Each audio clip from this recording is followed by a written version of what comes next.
Jos on tänä talvena ollut liukasta jalkakäytävällä, niin on sitä jäätä ollut tuolla kentälläkin.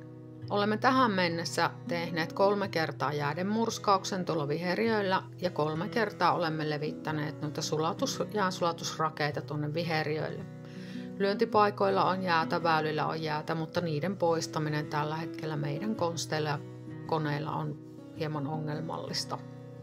Nämä vaihtelevat säät nyt ovat aiheuttaneet sen, että tuota jäätä muodostuu aina pikkuhiljaa lisää, kun tulee nämä suojakelit ja sitten sen jälkeen pakkaset, niin se jääkerros paksunee, mutta jatkamme edelleen toimia sitten kriinien kanssa, eli 4. kierros lähtee jäämurskausta ja katsotaan vieläkö laitetaan noita sulatusrakeita.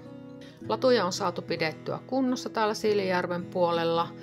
Tuo Uuden tarinan takalenkki ei ole perinteiselle hiihdolle ollut suosiollinen, koska se pohja on niin jäässä, joten lyhyemmät lenkit on tuolla golfkenta-alueella käytössä. Työt jatkuvat nytten ja hiihtoloma on tulossa. Toivottavasti saadaan tuolta taivaalta lunta, niin saadaan nuo ladut pidettyä sitten hiihdettävässä kunnossa. Hyvää hiihtolomaa kaikille tarinalaisille.